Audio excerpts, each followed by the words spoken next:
Sometimes, the most painful wounds are inflicted not by hands, but by silence. A quiet confession reflected on the face of someone you once trusted with your soul. That day began like any other. The familiar sound of footsteps crossed the threshold, accompanied by a practiced smile and the hollow greeting, "I'm home." But this wasn't just another day.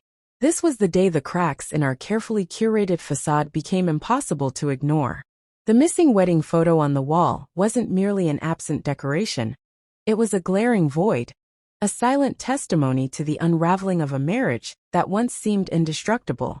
I never wanted to uncover the truth. I think most people don't. But once the veil of ignorance is lifted, life as you know it crumbles, leaving only jagged pieces behind. The beginning of the end. It was our 8th year of marriage, a milestone I once thought would mark our steadfast love. That morning, however, I found myself staring at the wedding photo on the wall longer than usual. What should have been a window to the happiest day of my life now felt like a mirror reflecting the chasm between us. Its frame held not joy but the weight of what we had lost. With a heavy heart, I reached up and removed it, leaving behind not just an empty space on the wall, but a scratch on the surface of a life we had built together. A smile that wasn't real. That evening, the sound of the lock turning announced her return. The rhythm of her footsteps was familiar, yet something felt foreign, forced. "Honey, I'm home," she called, her tone falsely cheerful. Without lifting my eyes from the book in my hands, I noticed the strain in her voice, as though each word was an effort to sustain an illusion. The warmth her words used to carry had vanished, replaced by an unsettling hollowness. She walked into the room holding a bouquet of lilies, her favorite. "I got these for you. I know how much you love them," she said, placing them on the coffee table. They were beautiful, yes, but at that moment, they felt less like a gesture of love and more like an offering at the altar of a dying relationship. Their pristine petals reminded me of a funeral, a quiet farewell. "They're lovely, Sarah," I replied, forcing a smile. My calmness wasn't reassuring. It was the ominous stillness before a storm. The missing picture. Her eyes swept the room, stopping abruptly on the blank wall where our wedding photo once hung. Her face paled, and the color drained from her voice. "Where is it?" she asked, her words trembling. I set my book down and met her gaze. "What could possibly be missing, Sarah?" She blinked rapidly, confusion giving way to panic. "The wedding photo," she whispered, her voice cracking as she repeated the question. "Where is it?" "I took it down," I said, my tone calm but heavy. The simplicity of my statement seemed to strike her harder than any argument ever could. Her body stiffened. "Why?" she asked, her voice barely audible. I exhaled slowly. "Because, Sarah, a photo is meant to capture a memory, a moment frozen in time. But that photo doesn't reflect who we are anymore. It's a lie, just like everything else. The weight of the truth." My words shattered the fragile tension that had been holding her together. She froze, her eyes darting between mine and the empty space on the wall, as though searching for a way to escape. When she finally spoke, her voice was raw. "What are you saying?" Her question hung in the air, but we both knew the answer. Still, I gave her what she sought. "I've known for a long time, Sarah," I said, the words deliberate and final. Her knees buckled, and she sank to the floor, her head in her hands. I didn't mean for it to be like this," she stammered. But her excuses caught in her throat. "At first I blamed myself," I continued. "I wondered if I had done something wrong, if I'd been enough for you. But the truth is, this was your choice. You made it knowingly, repeatedly. You let this happen." Tears spilled from her eyes as my words tore through the wall she had built around herself. "With whom?" she whispered at last. "I need to know. Does it matter?"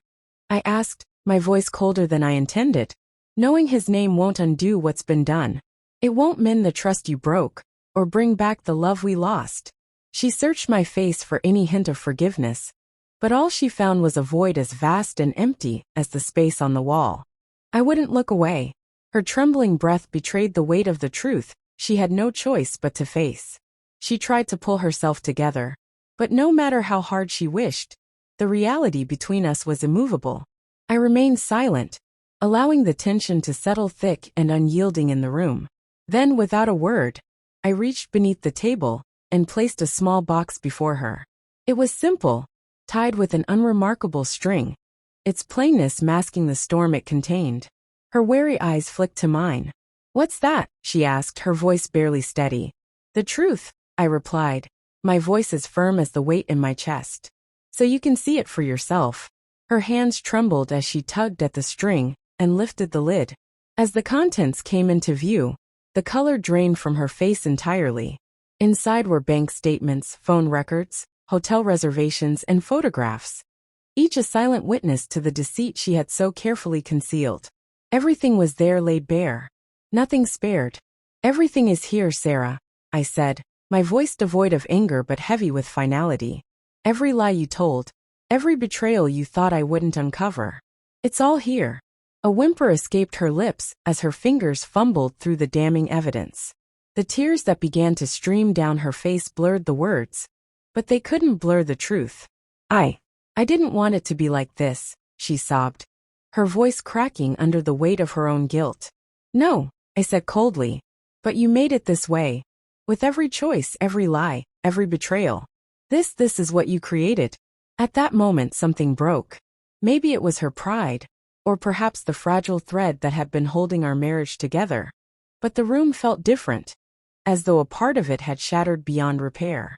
The weight of the evidence. Her eyes remained glued to the papers in front of her, each one a new wound, each photo a merciless reminder of her actions. Lies, secret meetings, hidden phone calls. It was all laid out before her like a trial with no jury, only a verdict. "I didn't mean to hurt you," she whispered, her tears falling freely now. I let out a bitter laugh, my attempt at a smile failing miserably. "Is this what not wanting to hurt someone looks like, Sarah?" I asked, my voice sharp and cold. "Months of lies? Hidden phones? Sneaking off to meet him? None of this was an accident. It wasn't a mistake. It was a choice every single time. You chose this." Her face twisted with regret. But regret was not enough.